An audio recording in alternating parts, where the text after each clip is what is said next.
This is Two Chicks Talkin Flicks, where we review movies. Love them or hate them, someone's got to do it. So enjoy the show.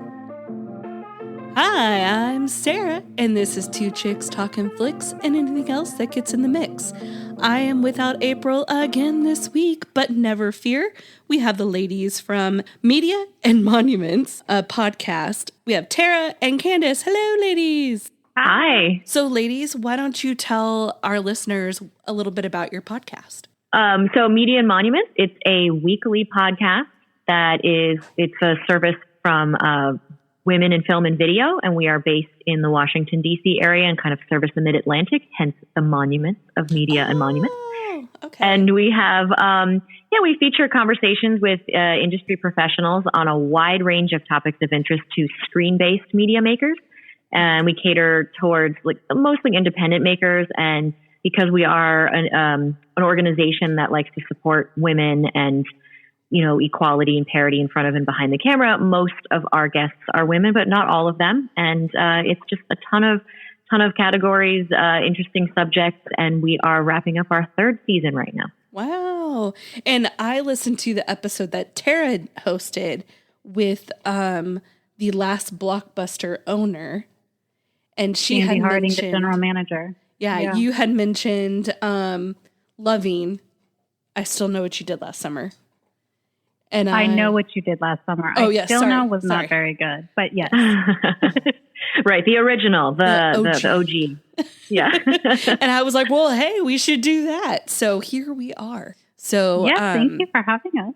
Yes, no problem. I'm excited. I love especially late 90s horror movies, the I Know What You Did Last Summer, Scream, all of those things.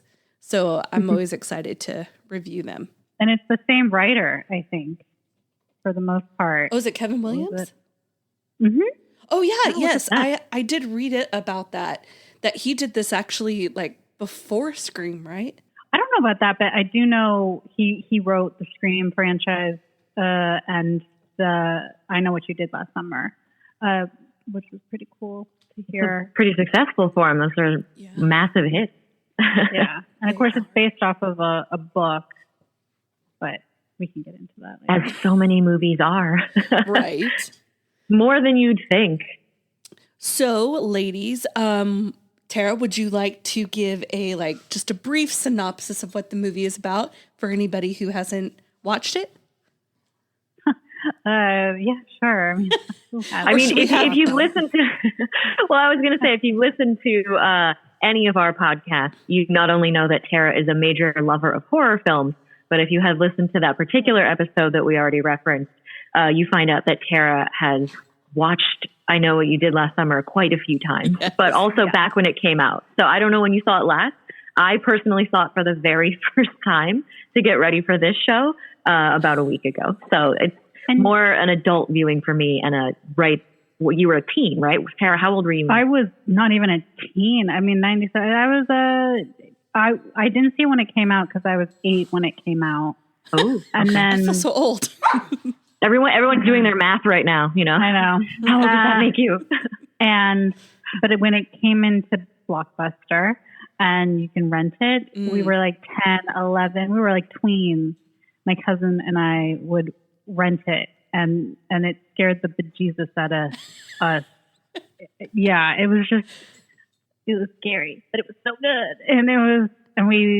I know all the lines. So I actually did not rewatch it because I watched the trailer and I knew exactly what was going to be said next. And I'm do I really? You know it inside out and backwards. Yeah. So what's the recap? Wait, I guess it's okay. We're going to have giveaway what happens. Spoilers are okay, right? Yeah. We are not a spoil-free podcast. Anybody who listens to us knows that. So you're fine. Mm-hmm. Okay. Oh, you can Plus, also this came out in 97, right? Yeah. Get with the program. If you haven't seen it now. Okay. And I still remember their names. Julie, Helen, Barry, and Ray are high school graduates. It's their graduation night, and they go to the beach. I guess it takes place in North Carolina or something. I don't know. I know they fishing town. It's a fishing town. That's important. And Ray and Julie, played by Freddie Prinze Jr. and Jennifer Love Hewitt, are a couple, and basically Julie loses her virginity that night. So if you believe in those like horror, like, you have to be a virgin to survive this kind of thing, it like opened up with that. And then Helen and Barry are a couple, Sarah Michelle Gellar and Ryan Phillippe. So, and those four actors right there, that's the 90s. It's so that is 100% the 90s. As soon as they came on, I was like, it's like the big hitters of that era. Exactly. So they go and they're drunk and all that, and they're telling each other scary stories too and all that stuff. And then Freddie Prinze Jr. is driving and they hit somebody and they think that the person died. So they decided, they're young, they're 18, they just graduated. They don't want to, they panic and they decide to throw the body into the ocean. As one does. As one does. And just as they're about to throw it, the guy actually ends up being alive, but they already threw the body, so they think he's going to drown. Okay. Fast forward a year later, and no one's a couple anymore, and they don't talk to each other. Tara, you have to mention, they said they were going to take that to the grave. What happened? Yeah. But I think it was important. They were like, okay, this happened. We're never going to talk about it ever again. Only us. Yeah. And so Julie comes back from college and she's all run down. Her hair is all flat and greasy and she's wearing overalls and all sorts of stuff. And her mom, it's in the trailer. She's like, are you on drugs? She's like, no, Mom. And I always feel like that scene must have said Julie looking depressed or something. Yeah. That seemed like at the time, in the 90s, they were like, what is a stereotypical kid who looks depressed? Like, let's make her look all this, dark eyes and flat hair and everything. All that, she doesn't care and all that stuff. And she gets a note that says, I know what you did last summer. And so she starts to go back to her three friends. The only thing that really happened that summer was that they killed somebody twice. And so they have to figure out who knows.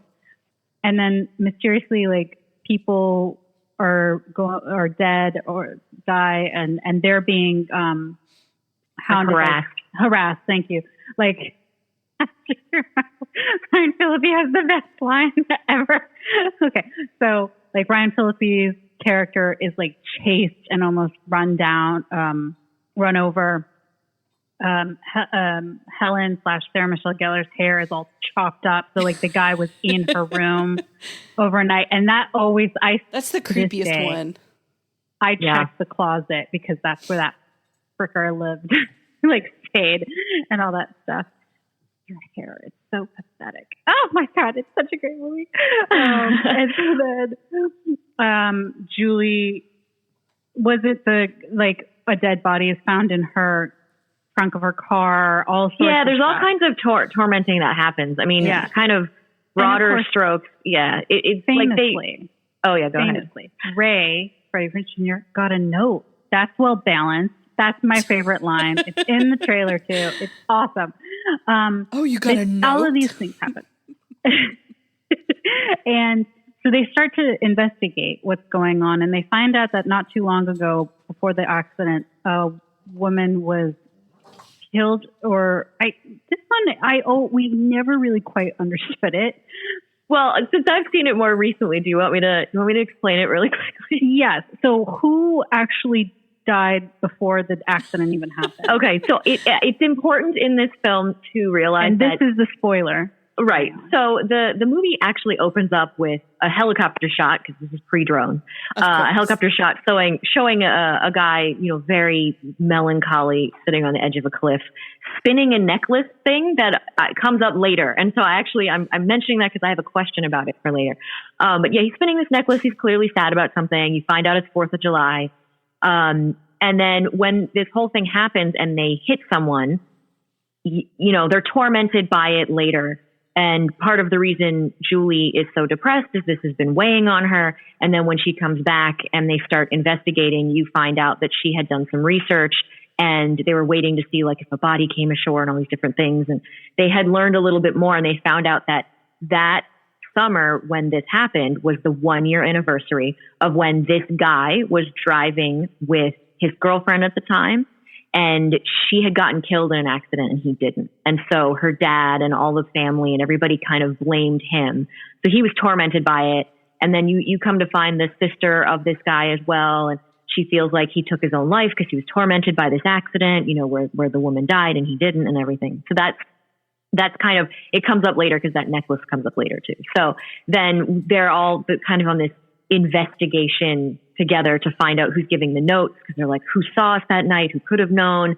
And then they reveal, oh, we found out that there was this guy, I forget the Egan, something Egan. David Egan. David Egan is the name.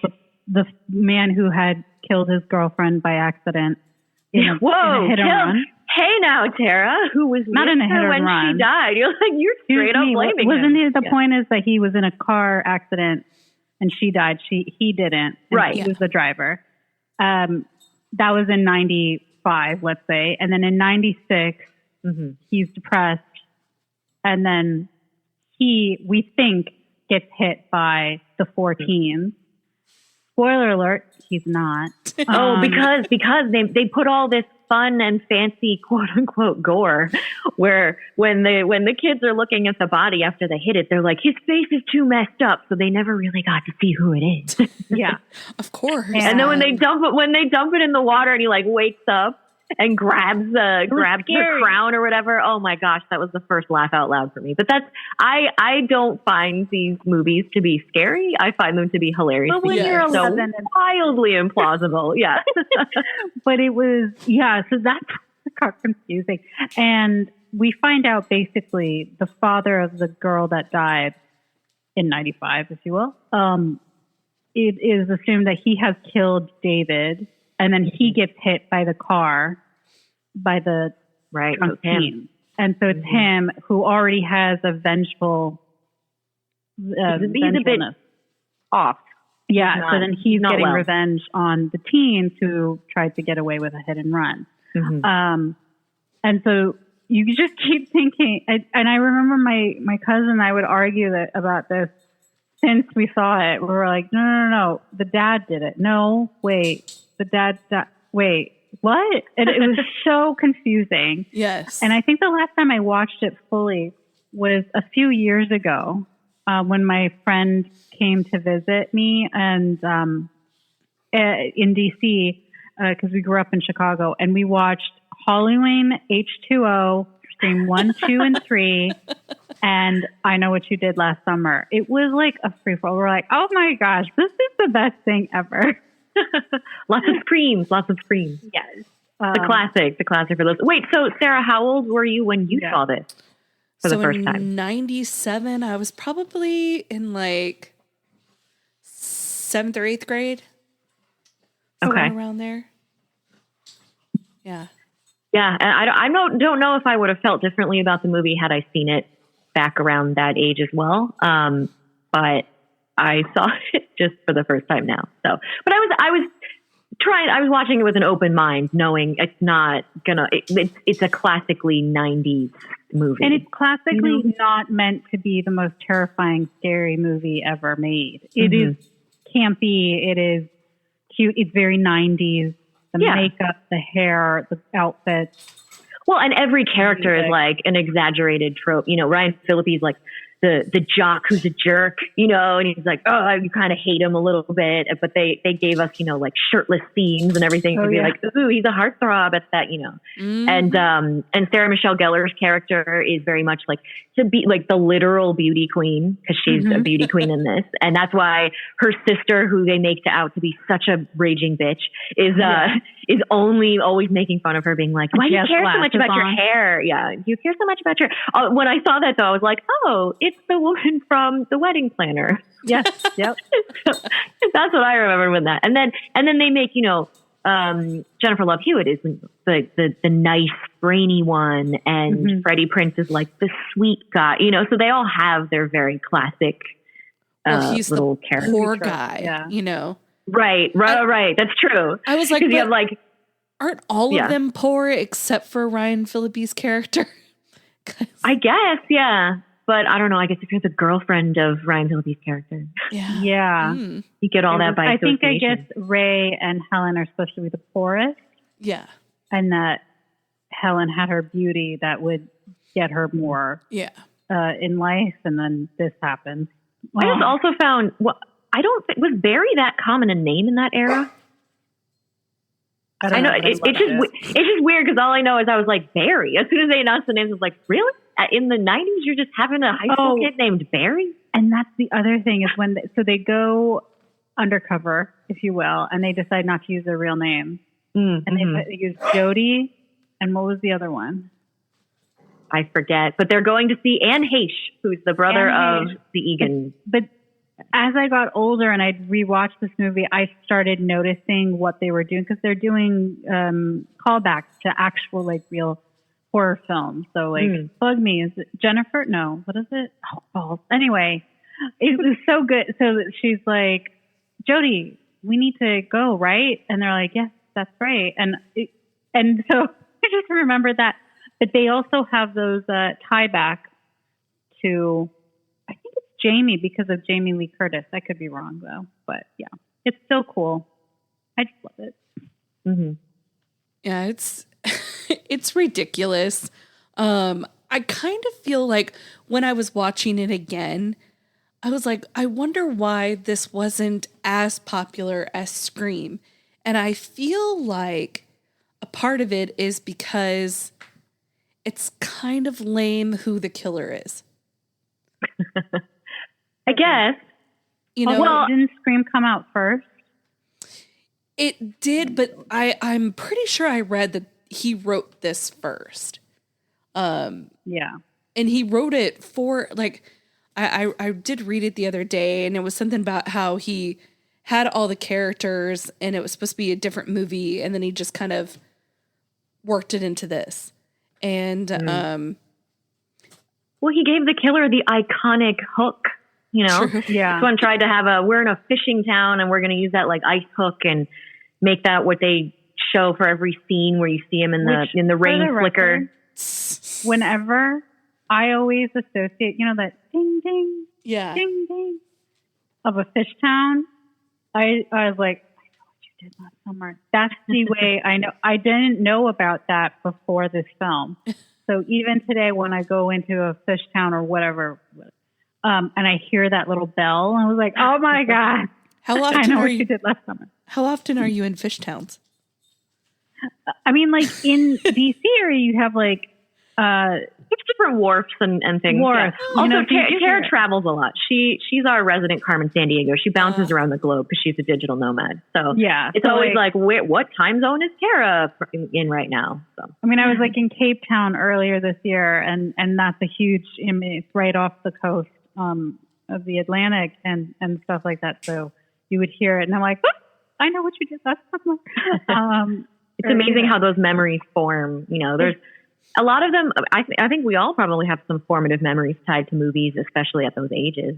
Mm-hmm. Yeah, definitely. And I think that's why it's so special to me. Is it kind of was the introduction to some of these things, even like for real life stuff. I was like, oh, okay, that bell sounding thing is not a sound effect from the movie. That's an actual thing. So, Candice, if you, since you just saw this, what would you say was your favorite part of the whole movie? Oh my gosh, a favorite part? I've got a lot of things that I thought were hilariously bad. Excuse you. Well, because here's the thing. I mean, even when I was younger, I was very, critical of story, and have always been a film buff and everything. So, just when things are like, yes, by all means, run farther into the middle of a boat that's going out to sea to get away from this.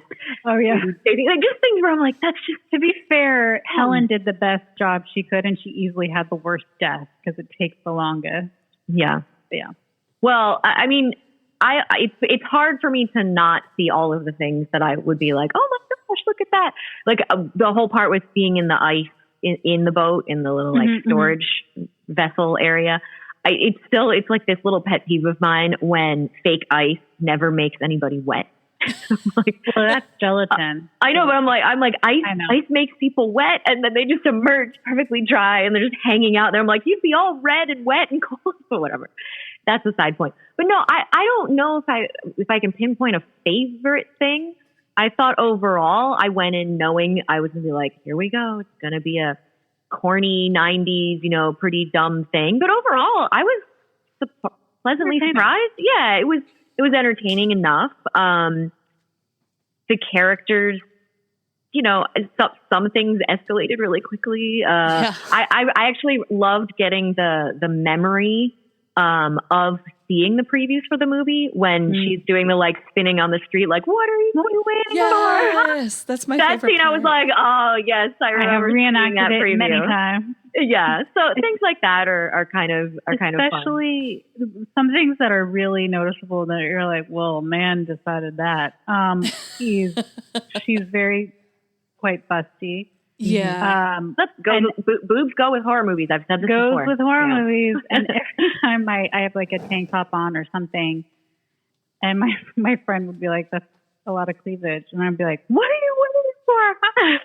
Of course, it's a downright shot. And even at like 10, 11 years old, I was like, that's a lot of cleavage. Or like when she's digging through the ice. And then have you noticed that when she starts getting further into the investigation, she's getting more dolled up, like her hair. Yeah, I noticed she had a cute little crop top on at one point. Yeah. So I was actually going to say, when I was talking to Tara about this before, saying, well, I don't know what I'm going to think of it. I might not, I know I'm not going to love it, but I'm going to go open-minded and try to have fun with it. She was like, well, at least you'll get the 90s nostalgia. So yeah. I really enjoyed some of that. The thing that it's going to sound ridiculous. The thing that stood out as like my favorite part was I really liked Jennifer Love Hewitt's necklaces. like literally just that the whole time I was like, I like those necklaces. Every time she'd come on screen, I'm like, no, I like those necklaces.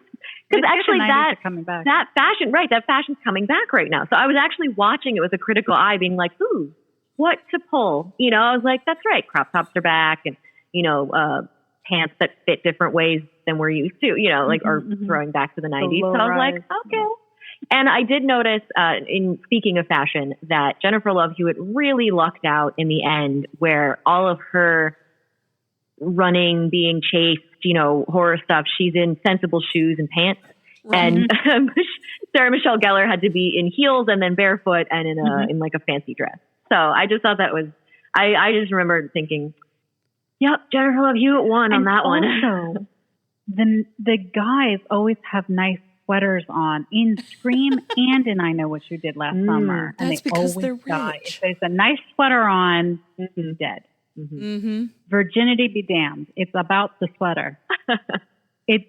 I just realized it's like the Star Trek red shirts or whatever, right? It's like, oh, you're gonna die. It's based on fashion. You can tell. yeah. So I loved it. And okay, Sarah, when did you first see it? I saw it in theaters. I'm almost positive. Okay. And did you have like a nostalgia? Did you like it as a kid? Oh yeah, I really liked it. I own this one, and I Still Know What You Did Last Summer. I bought them probably immediately from Blockbuster. I really liked the movies. I've always tended to like Scream a little bit more, but I will say the what are you waiting for part that's very like I remember it from this movie, and it's more iconic than almost anything from Scream. I feel like it's just, and plus I love Scary Movie, and they recreated in Scary Movie, and so I enjoy that.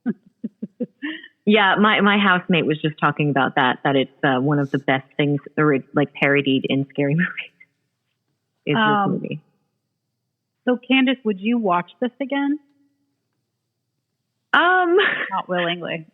Well, I wouldn't, just because there's so many other things I'd rather watch, I wouldn't put it high up in the queue. But if I had to watch it for a specific reason, it's not a movie where I'd say, oh, I have to watch it again. It was fine. It was funny. It was, and I don't see, to me, I like all kinds of movies. I'm not super into the horror genre, but it's mostly because I find a lot of them funny. I do think if something feels a little more plausible, is a little more psychological or deeper, that might stick with me a little bit more. Like I remember the first time I saw The Sixth Sense and things, and some of that sticking with me and me being a little freaked out by it.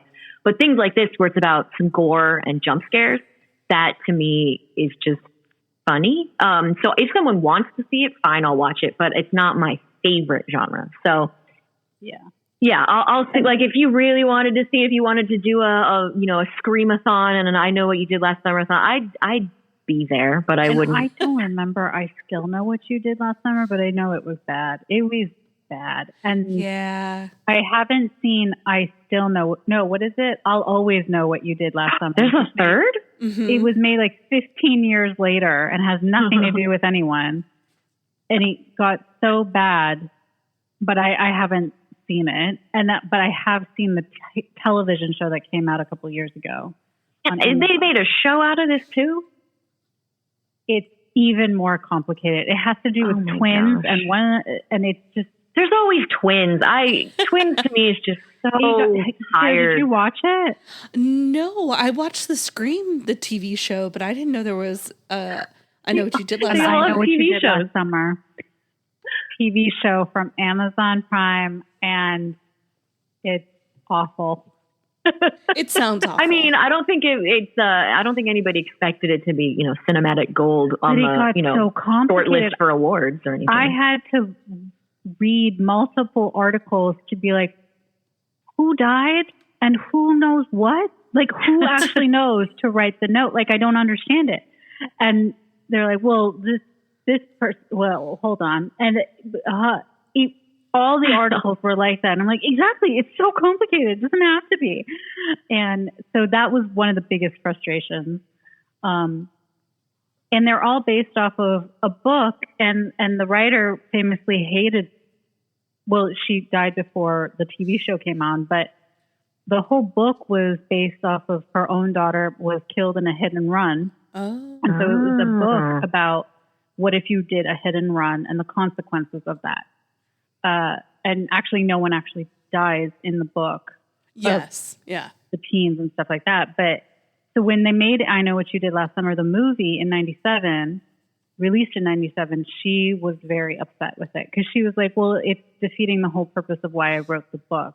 A little controversy. It is quite controversial. But then I was reading the trivia and they're like, well, the film is also about a passage of time of losing innocence and how you can never get that back. And I'm like, I think you're reading too much into this. What are you talking about? So it's kind of funny. You can find it on IMDb trivia, but other than that, the other fun fact I thought was kind of cool is that Helen and Ray only have 2 lines to each other, and they're played by Sarah Michelle Gellar and Freddie Prinze Jr., who obviously are married in real life and knew each other for a while. And then in this film, I don't think they met in this film, but they barely talk. So it was kind of cool. Hello, I'm Chris from Cinematic Anarchy. And this is Nicole. Do you like your podcasts tightly written, well scripted, with witty banter and tons of information? Well, this isn't the place for you, sweetheart. We are a very discombobulated group of weird-ass folks, but it's a lot of fun. Usually we don't know what we're doing. There's no script, there's no plan, but it's a lot of fun. Tune in. And zone out listening to us on any one of your favorite podcasting platforms.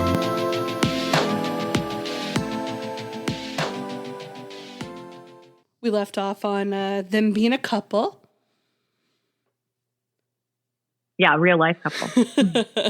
Yeah, it's super weird that they barely spoke in this movie, and now they're together. And then what did they meet? Like, what did they meet on a movie or around? They met on this movie. They did, and also again, they're the quintessential 90s group. So and then they did the Scooby-Doo movies. Yes, that's true. This was their practice because they're solving mysteries, running around. Right. This is basically just their precursor to Scooby-Doo. That's what I Know What You Did Last Summer is. I did like method acting research for for solving crime. I love the craft. I do think that one thing that not surprised me, or kind of surprised me about this movie was when the first few people started dying. I was like, oh, that's quick. Oh, dang, they're just dead. And like how not a lot of fanfare from the town or whatever was happening. It was just people were being brutally murdered and nobody seemed to care. Well, it's like, because it was 4th of July. I mean, come on, that's important. Right. They're busy. Right. Just we'll deal with all the crime and the murders in 48 hours. But for now, we're not going to believe anybody and we're not going to look around and we're not going to, like that one cop was like, it's fine. There's a beauty pageant to be had. I mean, exactly. And also, yeah, it's just crazy. But so I was kind of, this is going to sound weird. I was like pleasantly surprised when they showed the like Hook going into what is it, Ledecky? What's his name? Whatever the character's name was. The kid who also saw and drove past and had a crush on Jennifer Love Hewitt. Oh, Max. Johnny Galecki's character. Galecki, yeah. Yeah, I always get those Ecky names a little confused in my head. But yeah, so he, like all these characters, even the sister, they're just like really angsty and mean and stuff happens really intensely. And then just, there's no resolution and there's no processing of it. It's just a little bit mean and then murdered. And everyone's just like, oh, well, we don't care about them anymore. Now they're dead. Like, it just was very shocking. And also, I'm sorry, but when you're toying with people in the whole wait for scene and you have him in the trunk and we're expecting, like, where do you hide him so quickly after when they go back to the car and there's no longer a dead body in the trunk? Well, they also have that in the trivia, which is like, if you notice behind Julie is this pickup truck and then they're saying like it shows like he's been stalking, like following her. So whenever she's not near her car, he's quickly able to put it in and then take it out of the car. You know, honestly, I would maybe watch it again to see if I could see a pickup truck in the back every time. They also pointed out that the sister, when she opens the door, she's like, you could have just come from the other right, entrance. Like the back door's open or something. Yeah, and so that's how we know how the killer gets in. Because if, you know, like they're like, if you listen carefully, you can hear her say, like, the other door's open. Why are you? Yeah, no, I remember her saying that. Okay, cool. Yeah. So, like, they do have those things where you're like, how did they do that? It's not as confusing as famously, like, Halloween. Like, when did Michael Myers learn how to drive? Right? And no one has an answer for it. But this one, I will give them credit. They have some answers. I do think one of the most infuriatingly stupid parts, I'm not trying to trash the movie. I'm just saying some frustratingly silly, let's just say silly horror movie type things. Besides the end with the boat, I can't even just, But, well, is when, I forget her name, Helen? Sarah Michelle Gellar's character, whatever her name is. Helen, yeah. When Helen's like running towards the parade and sees the parade and just has to, at the last second, stop and turn around and be like, wait, I haven't been caught yet. Let me give myself an opportunity to get caught. It was just like, dude, if you're running for your life, just book it to the safety. Like, I don't know why.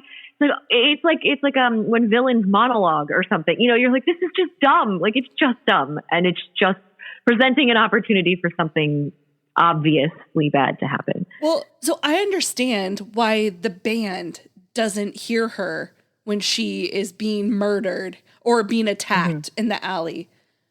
But you're telling me no one watching the parade doesn't like see it happening on the other side of the people that they're watching? That's when the fireworks start. But like, hello. Do you not like see with your eyeballs and you just like see a pretty girl in a sequins gown in an alley? Well, Sarah, it wouldn't be a horror movie if it made sense. Like, there's logic is supposed to be absent from these. Otherwise, you know, half the stuff they do wouldn't happen if they just used a teensy bit of common sense, or there was a little bit of, you know, you got to suspend a lot of disbelief. And how many people were backstage or to the side of the stage when she's screaming, somebody help him? None of them came out to like look where she's looking and they couldn't see it. Oh, speaking of that stage scene, when she has to sit on stage as the former beauty queen from the year before, it made me want to quickly go back. I didn't, but I was like, ooh, I wonder, did they have the former queen on stage when she was there? Or did they not show her crowning or whatever, or some of the other I parts? don't think we saw that. So yeah, I think there was just different parts in the show or whatever. Yeah. But yeah, part of me was like, is this just convenient for now? Or did you put that in the beginning too? And I'm like, oh, they could have just been showing a different part. Yeah. Well, and how did they clean it up so quickly? Did he have tarps? That should have been clued Barry in right away that there's tarps up here. Why are there tarps up here? Right. Maybe I'm about to be murdered. Very Dexter, you know. If you see plastic sheeting, look around. Gotcha. Maybe watch your step. Yeah. Yeah, if it's not a construction site, like maybe wonder, why are there tarps up here? Well, and then also, they should have discovered that that first guy was murdered in the fish place. He was murdered first, right? Yeah. There should have been a lot of blood. Yeah. And well, I'm saying that was done significantly earlier.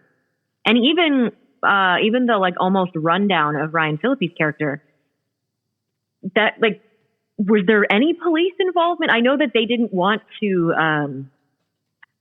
cause a scene or, you know, they were trying to not be like, oh, this guy was doing this because we almost killed somebody last summer. I get that they don't want to bring it up, but also how do you explain all of that, you know, and why is there no report or follow up or, you know, oh, there's some crazy person or, you know, keep an eye out for this or that, you know, it just doesn't behave like normal society. So that's why it's hard for me I can only suspend so much disbelief. Yeah. And I mean, obviously he can't go to the police because he killed a man. So they really don't have a leg to stand on. I'm just curious, since you both know this movie quite well, or well enough.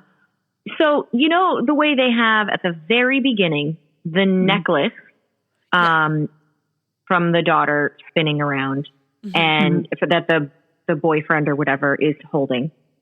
Then you see that they zoom into that necklace when they dump the body. Like it's at the edge of, it's like at the front, the dirt part of the pier or whatever before they go out. And then the next time you see it is just to show that it was the daughter's necklace and the father's like hanging it up in the boat. Why was it at the pier? Like he was holding it, sure, but is that just for us to be confused at first and wonder if it would, and not know who it was, and then later find out? I guess I'm kind of answering myself as I'm talking it out now. So I guess it was there to confuse us and to make us think that perhaps it was the boyfriend and this was a clue that was going to get them found out. Well, and also, and then later we find out it was from the father holding it. Yeah, and also it could have been like a deleted scene where, you know, it just didn't quite make sense. We're like, no one will notice. Yeah. So I guess the boyfriend had it at first, and then the father, after he killed the guy, took it back. He gets it. Yeah. Or and maybe, then that was on him when he gets almost killed. Yeah. It just, I don't know. It probably flew out when he got, you know, hit. It just, what did it say? Like there was something written on it. I think it was like a coin or something. It almost seemed like it was like he loves me not, or something kind of spinning thing. I know it wasn't that, but it had something written on it, and I really wanted to know what it was, and I was curious if you all knew, or if it's in one of the trivia things. You know, some eagle-eyed fan that wasn't there, but we'll look into it. Necklace in. I know. I mean, Tara. Yeah. What does it say? As our resident expert in this movie, I feel like you should have known that. Right. Yeah. You're the one who's seen it more times than you can remember. Yeah. I've only seen it once. And Sarah, you've seen it just, a couple of times or more than that? If I said 20, I feel like that would be too many. But I've probably seen it more than like 5 times. So it's somewhere between. Wow. So we've got like 1, 7, and 19. It's impressive. The only thing that's coming up is about Jennifer Love Hewitt's necklaces. Because they're great. Oh, man.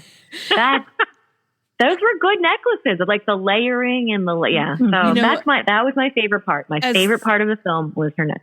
As good as her necklaces were, her bangs were god awful. Yeah, I will agree with that. I will agree. Horrible. And I feel like very stringy. I had bangs like that. And that's why I don't have bangs anymore. Well, good. You learned. You've grown up. We've all suffered, trends that were not flattering throughout time, and you paid your dues.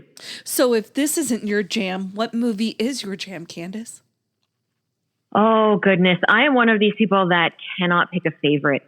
It is I like too many things in too many genres, and it depends on my mood. So I have kind of an unranked, roving top 15. It's weird. I mean, things on there are like Terminator 2, Interstellar, The Martian, About Time, Good Will Hunting, Garden State, Out of Sight, all the Marvel movies, all the Pixar movies. I mean, I have such a random collection of things that I like. But did you have a movie that you've seen, like she's seen this one a gazillion times? Because actually, I was thinking about that. There is one not one. There's actually a few I've seen quite a bit, but this came up recently because I was actually going to be on a different podcast a couple months ago talking about a different film, and the film that I was going to be talking about was one that I have seen so many times that I could quote every line and almost tell you exactly what's going to happen in every scene, and that is Indiana Jones and the Last Crusade. So that's the one with Shia LaBeouf? No, that was one of the more recent. No. The Last Crusade is the one with Sean Connery, and it's the best. I don't, as much as I love that, I really don't even. I've seen maybe once or twice and did not enjoy the other Indiana Jones movies. That goes for all of them. I am looking forward to, and I really hope it doesn't suck, the new one that's going to come out to wrap things up. But the Last Crusade, I've seen it so many times. It's so much nostalgia. I quote lines from it all the time. It's to me one I've seen a million times. But there's a lot of other movies that I have seen several times. But I do take in a lot of new content. I'm a very avid media consumer, so there's not always time to watch things like 8, 9, 10 times. Yeah, I would say mine, it's a toss-up. Dirty Dancing, I've seen probably more than anything. And then Just Friends is probably up there. Oh. And then The Mighty Ducks D2, specifically the second one. Wow, that's quite a spread. I have seen Dirty Dancing quite a bit. I saw it a few times when I was younger, but then, you see it a lot on reruns and things like that when it comes on TV or whatever. You just finish watching it. And I did watch it a bunch recently because I did some media production work for the Real Dirty Dancing, which is the Fox reality show about it. And so in working on that, it was like you watch a lot of the scenes because you're like, matching sets and things like that. So I watched it all a bunch because of that. Hold on. Okay. I have questions. So you're talking about the one that had Twitch as the host? Yes. Oh, sad. Was Angela Johnson, was she awesome? Because she should have won. Her and her partner, they should have won. I'm just saying. I didn't get to interact too much with them. I actually came on a little bit later. A good friend of mine who I've done some work with as well, she started that particular job, and she was working on another movie that like their schedule got moved up. So I ended up covering for her for like the last 10 days or something. So I did get to meet a bunch of people. I mean, I've been a huge fan of Twitch forever. So I've absolutely gutted hearing about, when all that happened. But when, we found out Twitch is no longer with us, for anybody who doesn't know what I'm talking about. Really nice people. I remember Tyler Cameron being really sweet. I do remember, I'm not going to spread gossip about anything, but there's a little bit of gossip and drama in different places. But I did, overall, everyone was really nice and sweet. And I liked who won. I think it was deserved because, and you also see like they film a couple versions of the dances. Like they do the one that gets judged and then they do the dance a second time. And then between the two, I think they just like edit together the best for the show. But it is like true, honest judging from the first the first round or the first dance of each thing. Well, and also sometimes I was like involved in a different set and they were filming in a different location or something. So I didn't see all of it. Well, I watched it and I was highly disappointed that I like Corbin Bleu. No, not Corbin Bleu. What is his name? Yeah. Is it Corbin Bleu? Yeah. Okay. I like him and the chef. I can't remember her name. But I thought Angela and her partner were really, really good. So that makes me sad. Mm-hmm. I do remember Corbin was incredibly sweet. He was one of the few people that was, would say hi and pop off and like hang with the crew for a second and, everything. But they didn't have a ton of time. I mean, literally it's a fast competition show. They're rehearsing, they're filming, they're doing their little comments and everything. So, but no, it was a really cool experience, really fun to be at the actual, the Mountain Lodge place. So lucky. Yeah, it was cool. I mean, I like doing random freelance production work here and there. That's not my main gig by any stretch, but it's nice to be able to do it occasionally. So things like that are really fun stories. And I'm a lover of film as a consumer and also from the creation side of things too. So I mean, I even enjoy both sides of the camera and all of that too. So that's part of we're all Tara's been involved in things as well because we're all we're from women in film and video. We are people who are filmmakers,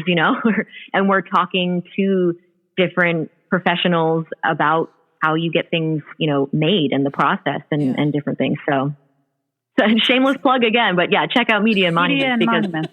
Yeah, no, I mean, it's we've had some really fantastic guests. We have a really great, a great team that puts together high quality stuff. And, even just flipping through the archives, I'm like, wow, we've had such amazing people and such cool subjects. And they're, we've gotten nothing but, really encouraging, positive feedback from anybody that listens. So yeah, really I was checking out different episodes. Obviously I love Blockbuster. Like, I mean, you don't know that, but that is so great. That was my idea. And I remember I was like, guys, I don't know if you would really want, and it's a long shot. Of course. We were all like, yes, please do it. It sounds so cool. And I contacted them and then Sandy's like, sure. And I'm like, shut up.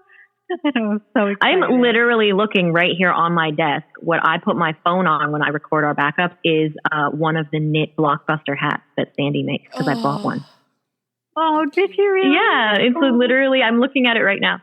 And I did find my original Blockbuster card the other day. I texted me. I texted Tara. I was like, I just found my original Blockbuster card.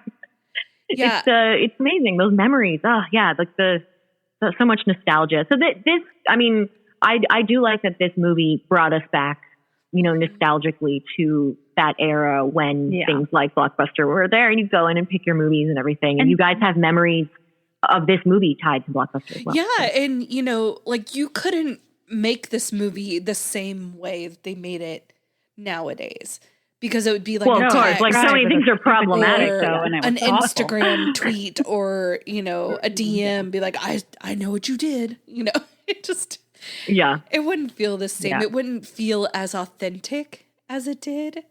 It would be more hokey and cheesy than as intended. This reminds me of I've been rewatching like 90s TV shows. Oh, so good. Like Seinfeld or Mad About You. Yes. Especially like Seinfeld.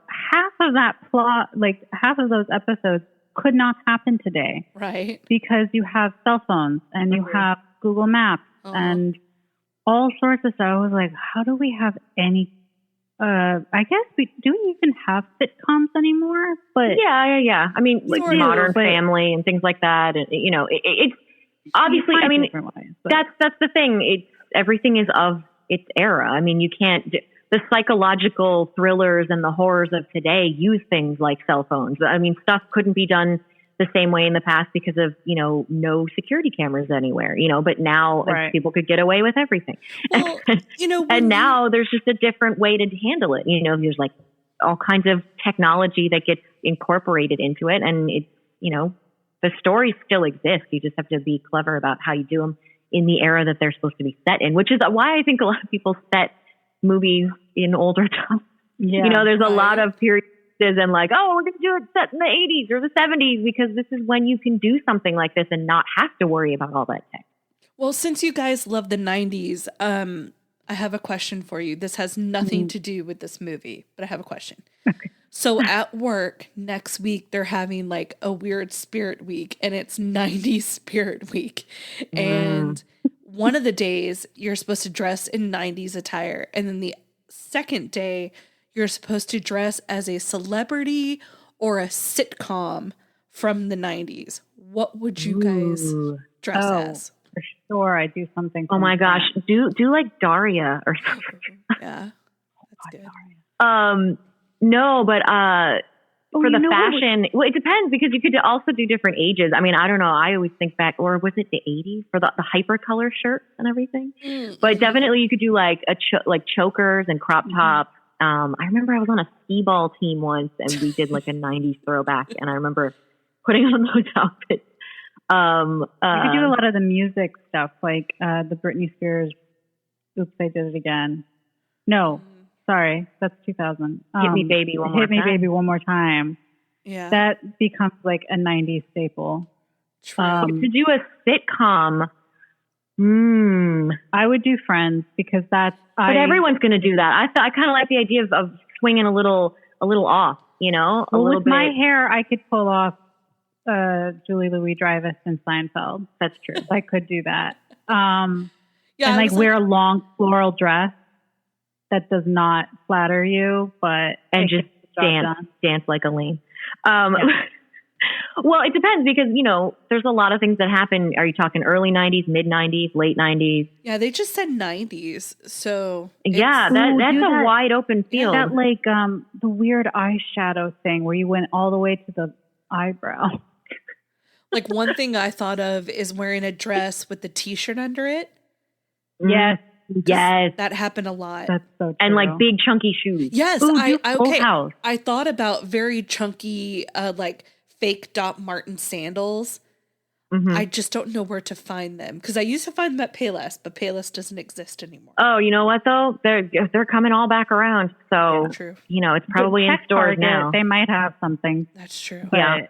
I mean, like for me, I would probably just easily just do like bell bottoms, a crop top, a belly chain. You could remember those? Those Like white sneakers. Remember that was a thing. A layered necklace, a la exactly Jennifer a bunch Hewitt. of necklaces. Yeah. I think to honor this, since we're asking and we're performing this idea on the episode talking about I Know What You Did Last Summer. Yeah. Try to pick, you know, something that involves one of those characters or their iconic roles, whether it's from this movie or not. But true. You know, they did some classic looks. You could do a jean jacket. I don't know. I love Can't Hardly Wait, which has Jennifer Love Hewitt in it. Yeah. That was great. I remember loving that as well. Amanda. I saw that in theaters. So, I remember that. To get back on the movie, what is the scene that you don't like? Is there something about it that you just like, ugh? Well, I think we already know what my answer That's true. is.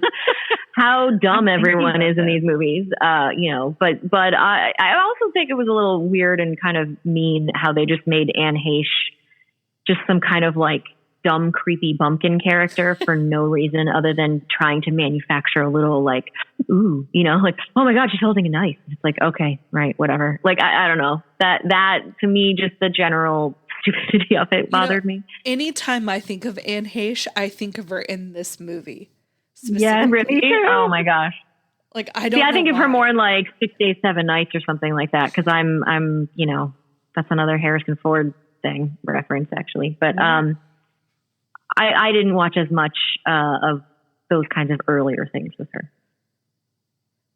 How about you, But Tara? what's something I know, I'm trying to think. about it? I love everything. Well, I work really hard. I thought of something I love, even if it's as small as her necklaces. So you have to find something you hate. I can tell you something that I don't like. So Ooh, go for it. When before her hair gets cut, you can totally tell that it's a wig from the moment she wears that. With the long hair? Yeah, the long hair when she gets picked up by her. I think that's when it happens. And she has her long hair and it's like in a half ponytail. Immediately I'm like, that's a wig. It never looked like a wig prior to that. But that specific scene. Yeah, just bad wig. Well, I then think it was like really a year bad. later and she hasn't cut her hair. Well, what's a little more irritating to me is when they showed like the chunks to show that it was cut a bunch. There were some short chunks, and then when she is on the float, when she's on the float and she got it all like evened out, it's automatically evened out to be all just she got like 3 inches trimmed off. Right. I was like, maybe have it be a little shorter to imply, there were some bigger chunks. He was trying to do. He was just giving her a trim. Yeah, he was just like, you got some broken ends. Let's just Well, and make it her looks healthy so again. much better short. Like, Yeah. that's Oh, her I a don't la like that she Buffy. wastes the Diet Coke. Is that your least favorite part of the movie, Tara? Are you calling it right now? The thing you don't like about the movie is she pours a Diet Coke and walks away. I'm trying to remember. I think so. Oh, and you found something though. You found it. I love how they make her sister unattractive by putting glasses on her. Oh yeah, for sure. And then she has to wear like that bulky sweater. Were they trying to make her unattractive? I didn't get that sense. Or maybe They like were a trying to be bumpkin. like, she's not the hot one. Yeah. You would not hire like a hot actress to be the older sister. You're talking about the sister that gets murdered, right? Yeah. Like the older sister who's like, you and your dumb hair, looks like you're so stupid. I think they were trying to make her look unattractive in any way. They were just trying to make her like a total bitch. Yeah, that she was supposed to be, I'm the business serious one and you're the superficial, other one. But I don't think they were saying she's unattractive. They were just saying she's like businessy and she's not the attractive one out of the family. It's the Sarah Michelle Gellar. Yeah. I think that's the one. 90s really, way I missed that totally. Of saying, hey, she's smart, she's into business. Let's put some glasses and a chunky sweater on her. That's basically what they were doing. Oh yeah, that's very, very.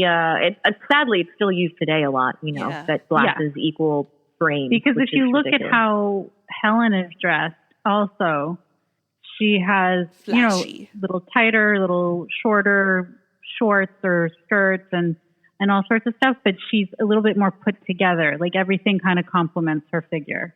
Versus the sister and Julie, no, because they're going through something, or like the sister's all business and is going to take care of the shop, and then Julie's like depressed.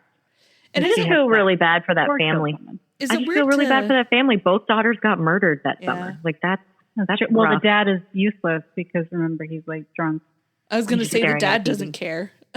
Yeah, that's their. Like they didn't have a good family home either. Like these little small things that are supposed to add up. Right. Well, That's why she's dating the popular hot jock who's a real jerk. It doesn't seem. She doesn't seem like the kind that would have given up and left New York or L.A. Where'd she go? Was it New York? Like that quickly? I think New York. Yeah, or maybe Los Angeles. and just came back home. Do we think she went at all? I don't know. Maybe for a little. I think they did. They have a little line that it didn't really work out. No, I know, but they didn't imply that did she actually go, or was she just like, yeah, it didn't work out? Like, she said she was going to go there and never did. Oh, I always thought she did. She could have gone and come back too. Yeah. But she just doesn't seem like that type. Like, she seemed like the kind that would have stayed no matter what, just to get out of the situation she was in. Well, that's because you had better, higher hopes for her. I mean, we all we're thinking about these characters with like modern brains, when you have to put it on like 90s, really simplistic, kind of problematic, you have to just be like, oh, right. They're just going to be, she's this stereotype and she needs to, run around and be hot and then get murdered. That's it. I know what happened. She wasn't wearing glasses and a dowdy sweater. That's why. Right. So she clearly is not going to succeed at college because, she cares about her hair. Or brunette. She's and you not a can't brunette. possibly, exactly, you can't care about your hair and also be smart. Right. Duh. Duh. That's why These movies. Jennifer Love Hewitt looks so terrible because, Yeah.